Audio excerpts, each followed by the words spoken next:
desert's fountain. Oh, limiting mind, how I loathe thee. I make efforts, you show me inadequacy. Treading this desert in search of ease, moving forward seems a breeze. How panic arises with momentary laugh. Parched lips, eyes looking back at all the could have beens, all the should have beens. Possibilities lost, opportunity cost, a misuse of imagination. This futile concentration on a past unseen. Disturbing the serene that is my essence, this eternal presence, where possibilities abound, limits nowhere to be found. Water quenches my thirst, lips continue to purse as I look up and wonder, who are you, I wonder? And as quickly as that, the world is mine, energies intertwined between soul, body, and mind, not expecting to find any answers to the mystery, for questions make up history, and the all-encompassing present moments don't relent as the mind serves as lens, forming interpretations, burning through projections into a pool of pure reflection. Glass-like in appearance, a stage on which our dreams dance, undisturbed by faulty perception or misinformation. I am, with no end, consciousness, pure awareness, reflection. The desert is home to this fountain, valuing wisdom before knowledge, for the knowledgeable are hindered by impermanence, but the wise move forward and experience what is to come, constantly home.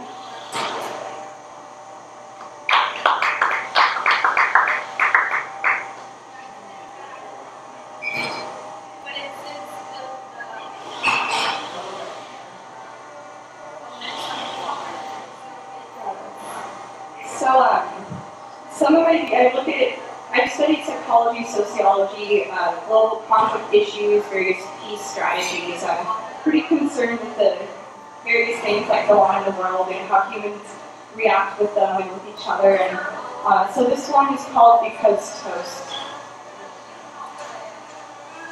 Because shoes, because many shoes, because people, because war zones, because food, because soap, because water, because you have to play with fire more. Because friction is hot, but you are always so cold. Because of course reality is stranger than fiction. Fiction is supposed to make sense. Because pine needles make pine trees porous and it burns better. Because timber, because tinder, because tremor, because quake, because birds hurt.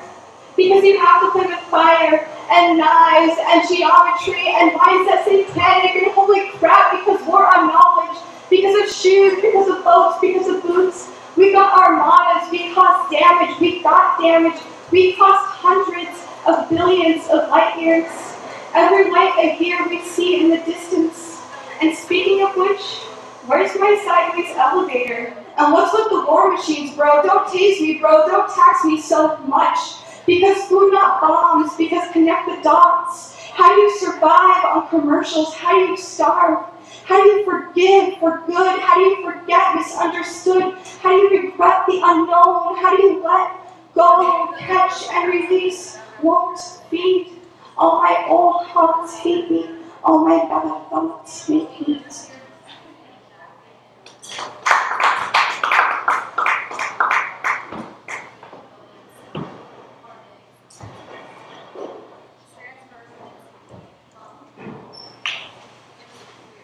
My favorite thing about humans is that we all see the world differently. We all experience the world differently, and we all express what we see and experience differently. So I thank you all for holding space while I express how I see the world. And I host an open mic on Tuesdays in Arcade at Blondie's from 7 to 10 p.m. because I don't know what it's like to be you, and I'm really curious. So if you ever want to show up and maybe express something, that's welcome. And so this next poem is called Why I Write. I write because my head gets crammed if I keep too much in there. Then I continue to write because what I have already written gets me thinking, questioning, what part of me is expressing, where is all this coming from, what more is there? What happens when I stop taking these words so personally? Seriously, do I believe what I am writing? It's rather exciting becoming aware of lies I've lived by and would continue to carry with me if it weren't for this release. It's like uncorking the piggy bank that judgments have been putting quarters into since I was young. Able to be aware of thought now and its impact on me has me seeing how I'm able to create my state of being. Thought leads to feeling, breaking down the conditioning of constantly disassociating from what is going on within me. It is so freeing. This place of understanding has me holding on to multiple beliefs at once. Actually, no, I'm not holding on to them. They're sticking to me. I'm the fly trap hanging inside the greasy spoon diner that most stubborn folk despise. They don't want to be reminded of the comfort addiction, causal reaction, end state death. But what they expect, their presence requires a conduit to make sense of the hate that discriminates. If the fly trap only held one fly, it'd be really hard to peacefully eat French fries. And this isn't always easy for me. It causes suffering, but also liberation, a mental masturbation, so to speak, the temporary release of inhibitions through conflicting declarations. I'm fighting the war for imagination. With each word written, the power of idea looks again. Life is romanticized, and so is death, because the opposite of love is indifference. This is my religion, expression, my way to the divine. I attend church at open mics. This is how I survive. My heart is my anchor, my voice, my sails. I write because I need the rhythmic shakes of creation to push this ship through hell.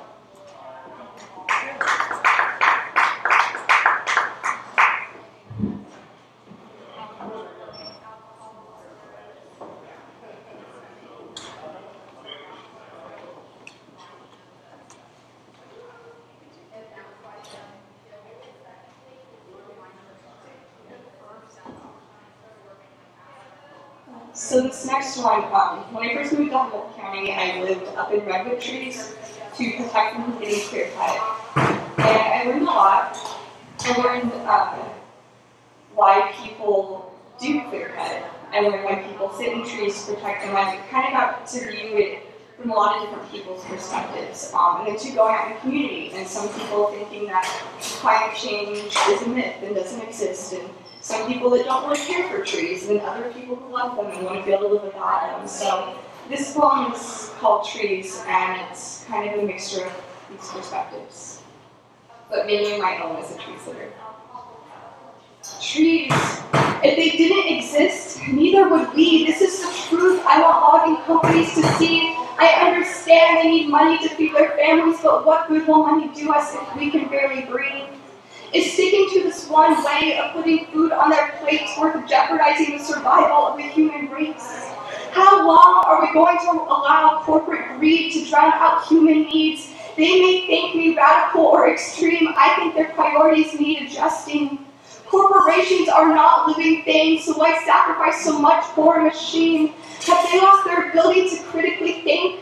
Too distracted by their piles of cash to notice the climate has changed? I'm beginning to wonder if they even have kids. For if they did, wouldn't they want them to live in a world where water, food, and air isn't a worry because we're running out of these resources in a hurry?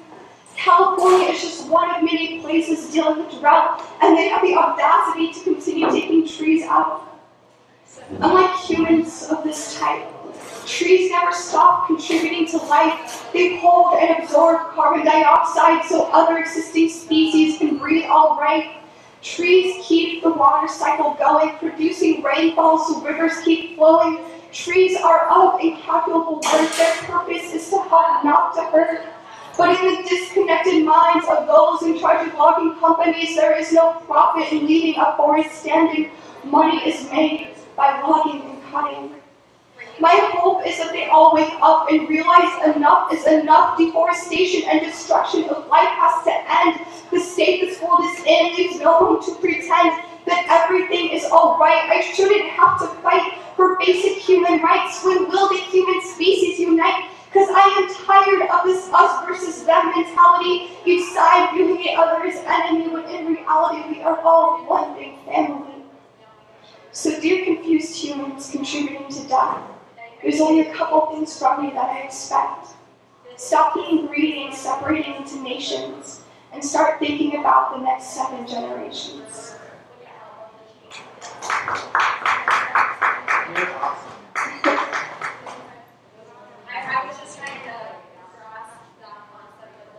So I tried to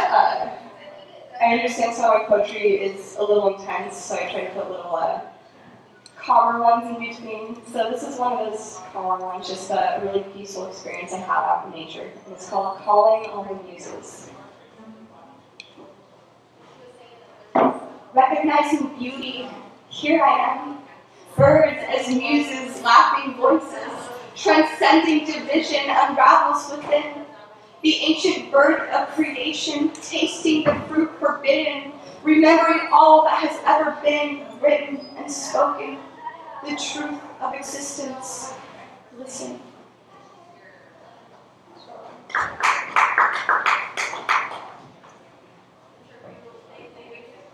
So here's the infamous breakup poem. It's called Fearful Love. I'm jealous of your ability to escape. It seems to be so easy for you to almost mindlessly dismiss the causes of your pain and treat the symptoms, depression and anxiety, by getting drunk and having fun, taking drugs and fucking till the thoughts are gone. It's not easy for me, you know. I'm afraid this ability has become habit for you, your addiction. You're an escape artist. I hate to make it sound so derogatory, but the ability to hurt oneself is more curse than blessing by far. There's nowhere to go when you're running from who you are, and I feel for you so intensely I can't help. And that is why we caught to escape the pain in that world of constant shame we create from our insecurities that are also lies we told ourselves as little girls to help us survive this cruel world as we perceive it. Now projecting. Please just wake up and continue this journey with me of realizing truth from lie and discovering transparency. Oh, how it pains me to see the agony and sorrow in your eyes, for there's an all too familiar part of me I recognize in the reflection your pain has become of mine. I have already fallen in love with you, my dear. It's falling down with you, I fear, for if I fall down too, will we both make it back up? There's that age-long question. Is love enough? The truth is, my love for you will not save me from the pit of despair, nor will your love save me, to be fair. It's that love for yourself, and that love for myself, that can save us from this hell. Reality's an illusion, a picture painted by the past, projecting itself on the present because we let it, because we're young yet. I am beginning to understand the process of learning, of growing. Patience, little one, as you come to knowing. I can't rush your progress no more than I could rush my own. I simply wish I could ease the suffering for you because I know how hard it is to come to love oneself when it is so much easier to have compassion for others. Here's to taking on the problems of our mothers. So my gift to you and my gift to me is letting you go and setting myself free. True love, as I'm coming to understand it, is having a level of non-attachment. In order to let the ones you love form on their own, to have their own realizations, their own messages shown. My love for you will only get stronger as the distance and time between us get further and longer. So let us remember the taste of each other's sweetness, the aroma of our tender embraces, the beauty and light our eyes, the windows to our souls both hold. The sound of our laughter after crazy adventures told, and how at home we feel when we're with one another. Best friends, soulmates, lovers. Our love for each other will only get stronger as the distance and time between us get further and longer.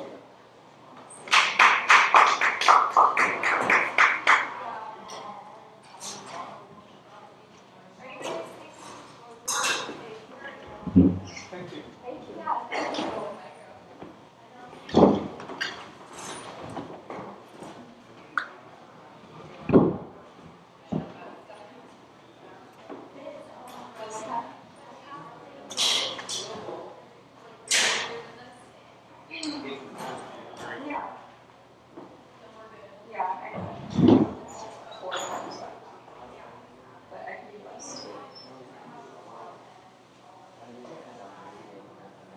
Oh, really?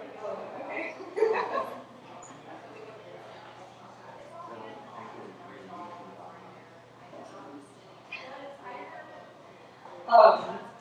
So like I said earlier, we all experience life differently and express it in different ways. One of the things that I struggle with occasionally is depression and anxiety. And so this poem is just kind of about that struggle, but it's not a sob story, it's a survival story. It's called The Fisherman Slows Time. Don't trust the vision. It's tainted with haves and have-nots, possibilities lost with a perception of lack, current reality obscured by looking back, the present moment thrown away by imagining too far forward. What is this place? The in-between when muses still speak, but I hold my hands to my ears and shout no more. Words are not ending wars, they are leading to the actions that cause them, whether it be the ones involving thousands or the crusades we lead in our own heads. I want to be done with it, but self-sabotage is deeply ingrained in this brain of mine. Neural pathways like deep ditches full of casualties. Any new thought challenging the way of suffering doesn't make it too far before setting off a landmine. It's either the time of war or of sitting with the devastation it leaves behind. The devastation, this constant fighting and dwelling is influencing manifestation. Depression keeps me despondent, anxiety keeps me ambivalent, and PTSD reminds me of reasons to hold onto the fear. All of them combined has me feeling withdrawn. The fisherman who doesn't cast his line, but waits in the boat all day long, as distant as the setting sun, but before the light completely fades, he takes his eyes up the sky, rolls to one side, and peers into the vast darkness that is now the lake, to contemplate all the life it takes to sustain his own. We may be going to bed hungry, but we're going to bed expecting to wake up again.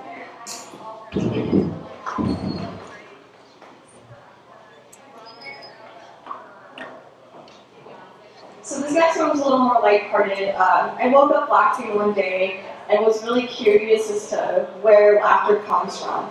So this one is called Humor's Genesis. Woke up with laughter. There's no sense chasing after what is not yet here. Sunspots on forest floors tell me, love, where is the door? This gaze envelops glossy spheres of iridescence trapped in caramelized tears, reflecting the outer edge of a redwood tree. The snake sheds its skin, sap solidifies to amber, evolution reveals true beauty. Have you learned to transform struggle into joy, my darling? No need to fear the scorpion sting when rebirth casts shadows from that no longer existing. Home unknown, unknown is home. Welcome that shredded door left open, light switch non-responsive. Where gray fades, dark resides. Close your eyes, you don't need them right now. Extend arms out wide. Across papered walls, hands glide. Fingers trace imperfections combine to form all. Stand tall, you will fall, so stand tall. Cause slouches crumble before chaos calls. Can you hear them, my dear? The whispers of triumph through muddy waters, blossoms appear. Petals unfold to slowly reveal. Harmony dancing with unpredictability. Humor bubbles forth from tragedy.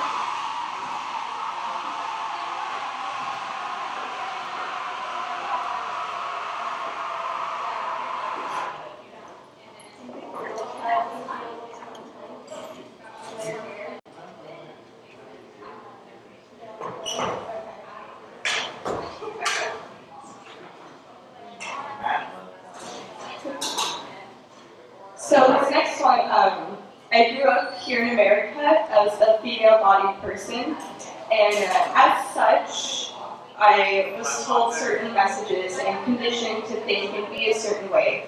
So this poem is called The Girl Child, and it's about those messages and conditionings. Told I was born inferior and socialized to be put last. Defined by gender roles and social class. Get used to the indoors, lose all hope of being free, learn to be adaptable to a man's needs. I was put here for nurturing, my man is my baby, find a good one to marry, have kids, settle down into silence, get used to the violence. I was born with a vagina That means I am a vagina and tits, but I'll make sure to get an education because men like girls with smarts. Being clean a woman's work consists of. This world doesn't cater to sensitivity. I need to unemotion myself and watch what wears me. It causes harm. It's my fault men like to touch me in the dark. Wide, I leave the door open, my mind open. I need to close my legs and hide my period. Crying makes me look ugly unless a man's inside me thrusting becomes silence unless told to speak. Then script myself. Because what they don't want me to know, what I can't know in order for things to stay the same, is that finding my voice releases the shame.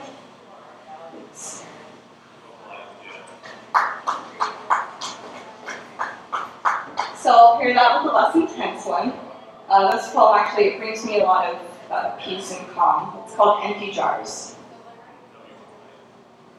If beauty permeated the earth the way we wished it did, on a concentrated level like a jar packed tight with fireflies, could the beauty be recognized? Would we be able to move, breathe, or think? I fondly remember moments where life's magic made itself so undoubtedly present I nearly escaped human form and became one with it. Intertwined with peace and bliss, aligned with the rhythmic dance of life, experiencing transcendence. And then it passes, like all moments do. The fireflies scurry on, children wait for nightfall with their jars in the hopes to catch and release just a few. To trap and keep a jar full of these illuminated specks of hope would eventually kill them, and deprive others of an instant enriched with life. But the jar will always be there, staying with the residue of what we value so dearly, what helps us to come alive. So that the pain and suffering also passing through our jar will stick to it, won't hold on to us like it once did. Living involves being with the dark and the light, acknowledging their fleeting existence, learning from these, giving back, using this wisdom, passing along beauty, love, peace, and rhythm. These never leave, it's the strength of their presence that varies, shifting who we are. So indeed, the earth does cultivate what we need. It's a matter of allowing it to pass through our jar.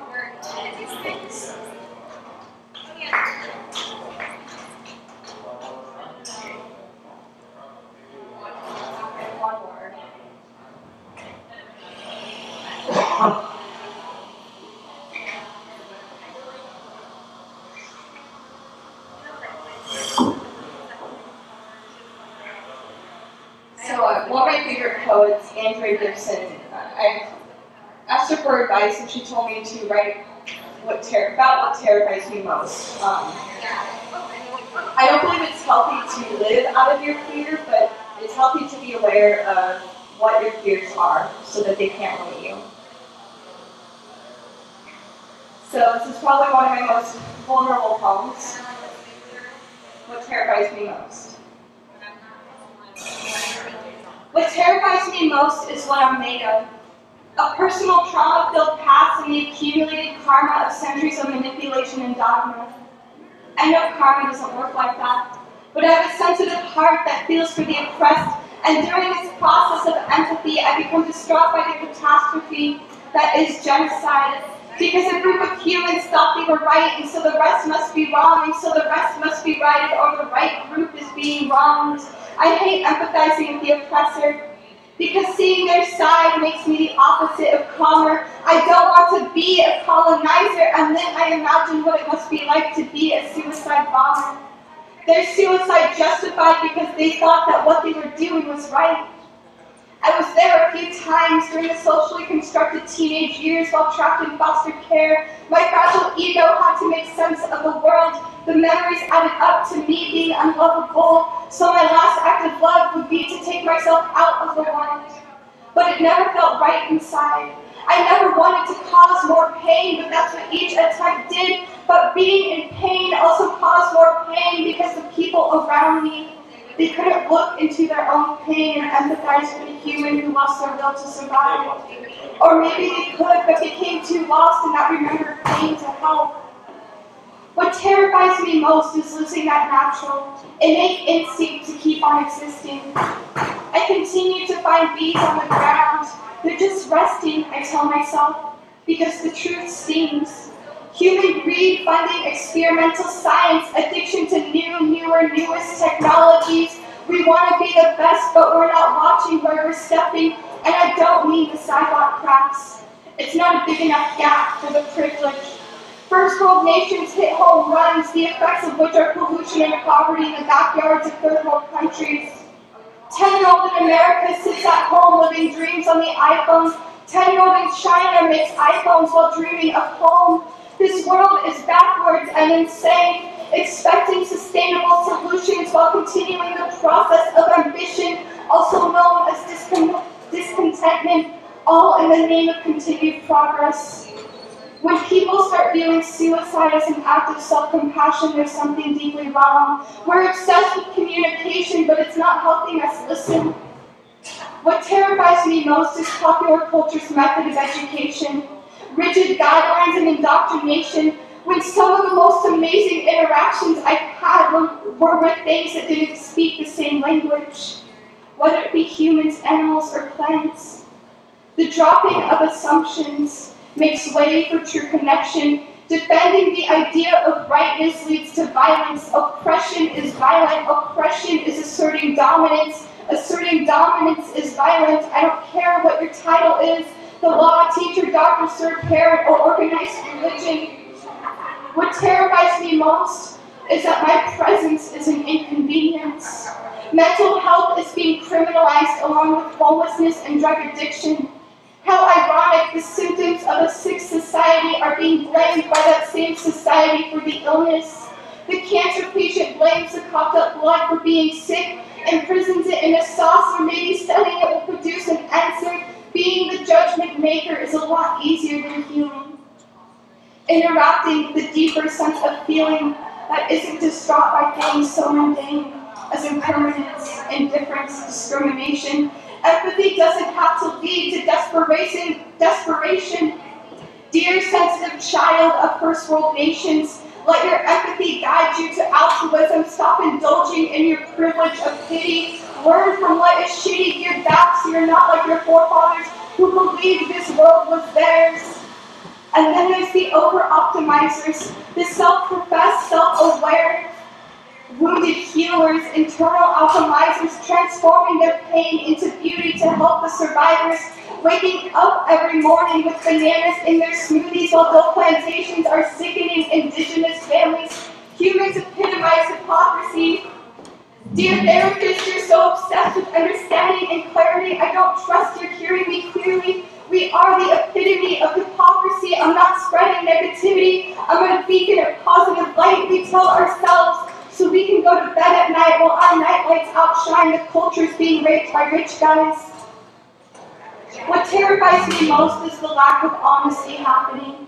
I'm not depressed because I'm trying. I'm saddened by the continued realization that there will be no revolution. Change won't happen that quickly. Love won't heal those sickly if they can't feel it. I no longer claim to be an activist because I'm tired of thinking I know what this world needs. Self-righteousness isn't helping. I want to show compassion and kindness because this world of reason and logic, I can't help but to not trust it. If it's so viable, why do we need persuasion and manipulation to convince authority figures to stop discrimination? War is murder and it's celebrated because in order to feel secure, others must be hated. We have damaged psyches.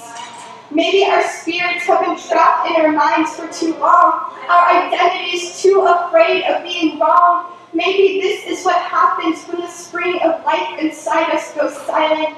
When birds stop singing and humans forget how to continue the song. Can we be wrong together? Can we learn to sing together? Because I don't know the truth. I'm just terrified of those who stop searching because they think they do. So that's the end of my set. Like I said, I host an open mic on Tuesdays at Blondie's in Arcadia from 7 to 10. I enjoy expressing myself, but I also enjoy learning how other people express themselves and getting to know what they're